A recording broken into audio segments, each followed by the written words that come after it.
Allez, c'est parti pour l'empaquetage de tout ce bazar pour Paris-Brest-Paris. Donc kit dodo, Sol Escape, Bivy.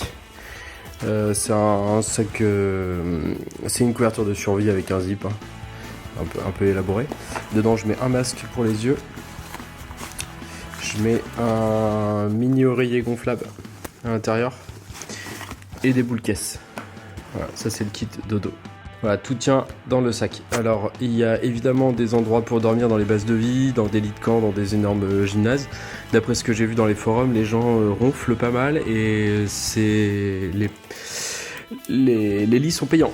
Il faut payer genre 3,50€ là, pour 1 heure ou un truc comme ça. Donc je sais pas si c'est une légende ou si c'est vrai. Dans tous les cas, je pense que c'est bien si on peut dormir quand on est fatigué dans la nature plutôt que dans un dortoir si le bruit est dérangeant. Donc ça, c'est ce que je vais me servir le moins, normalement. Donc je vais le mettre dans la sacoche de sel au fond. En plus, ça a une forme qui épouse bien le fond du sac. Donc c'est parfait. Ensuite, ce que je vais me servir le moins, normalement, c'est une chambre à air. À l'intérieur, il y a une cartouche de CO2 pour gonfleur. Je protège toujours mes chambres à air. Voilà, la cartouche de CO2 elle est là. Je protège toujours mes chambres à air, ça évite qu'elles se crèvent dans les sacoches. C'est arrivé d'ailleurs dans ma sacoche ici. Avant de partir, je me dis par acquis de conscience, je vais gonfler ma chambre à air de rechange pour voir si elle n'est pas crevée. Et elle était crevée. Donc voilà. Ensuite, dans la sacoche de sel, j'ai un t-shirt de vélo, manche longue pour la nuit. Un caleçon type course à pied Décathlon là pour éviter, si je veux enlever le cuissard, de me retrouver tout nu. Ensuite j'ai la veste de pluie Décathlon là qui est assez légère aussi, que je devrais pas me servir mais normalement, enfin en tout cas elle est là.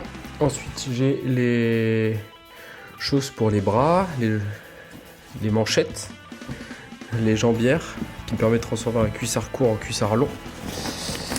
Et les gants longs. Donc voilà. Ensuite, tout ça, c'est les choses dont je vais pas me servir au début.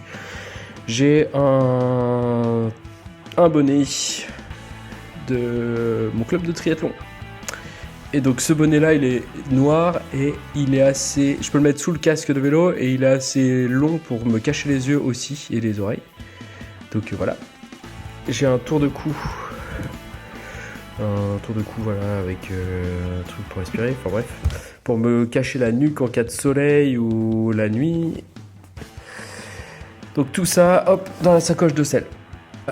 Petite trousse à pharmacie, donc là-dedans je vais mettre la crème solaire, du Cicalfate, c'est pour normalement les fesses des bébés.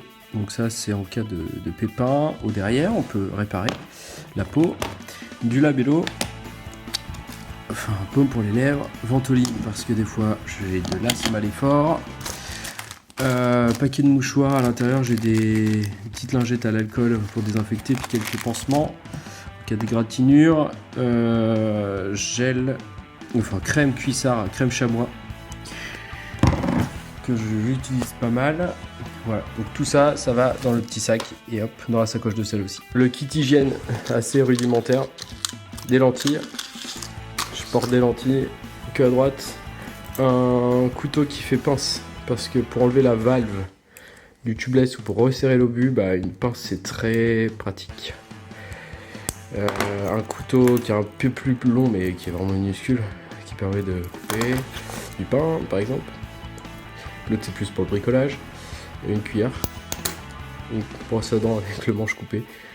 Et un mini tube de dentifrice et tout ça, ça dans cette petite pochette. Donc l'avant, j'ai une sacoche restrap qui est juste remplie de nourriture pour le départ.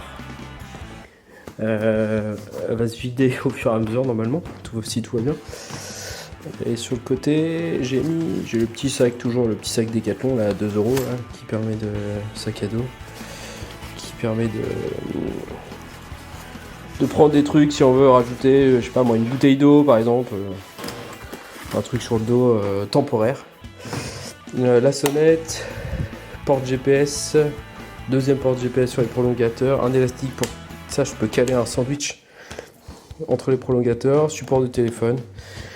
Voilà. Et à l'intérieur ici, alors j'ai tous mes temps de passage estimés avec la vitesse, etc. pour essayer de suivre un peu un programme. Ça sert juste à se rassurer en vrai. Bon, voilà le vélo. Rien de spécial, c'est le même que sur la Gravel Trobrez, à part que devant j'ai mis un plateau de 40 au lieu du 38, et à l'arrière je suis passé en... j'ai cassé, j'ai dû changer ma cassette avant de partir. Parce que la cassette 1146 avait du jeu. Donc j'ai mis une 1140, donc je suis en 40-40. Ça devrait le faire, je suis pas trop chargé. Nouveauté par rapport à la Gravel Trobrez, j'ai un éclairage dynamo avant-arrière Supernova. Voilà, doublé avec un lésine clignotant. Si jamais il y a défaillance, je double toujours les lumières. J'ai mis aussi des bandes réfléchissantes un peu partout sur le cadre, ça se voit quasiment pas, sauf la nuit, vous voyez ici. Je suis en GP5000 28 mm tubeless avant-arrière. La lampe ici, la Supernova, et puis un éclairage clignotant pour les zones urbaines.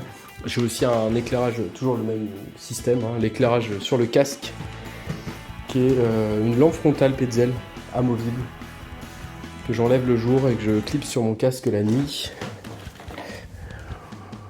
Voilà. Le casque, c'est toujours le même, le Smith qui coûte pas très cher, en MIPS avec des réflecteurs à l'arrière. Voilà, donc plutôt léger. Enfin, en tout cas, j'espère. Et petite update après. Là, je vous avais fait la vidéo avant de partir, évidemment. Je vous fais la vidéo après pour savoir ce que j'ai pas utilisé. Bah, finalement, j'ai tout utilisé sauf la ventoline. Tout ce qui est réparation, j'ai pas eu de problème, mais bon, ça on est quasiment obligé de le prendre, hein, au cas où. J'ai pas utilisé les couverts parce que j'ai toujours mangé dans les bases de vie. Moi, j'espérais manger un peu dans les supermarchés, me ravitailler par moi-même, mais il y avait tout prévu, donc voilà. J'ai pas utilisé la veste de pluie. Les gants longs non plus, il a fait chaud, donc il n'y a pas eu besoin. J'ai pas utilisé le bonnet et j'ai pas utilisé le labello. Donc voilà, finalement, j'ai utilisé pratiquement tout.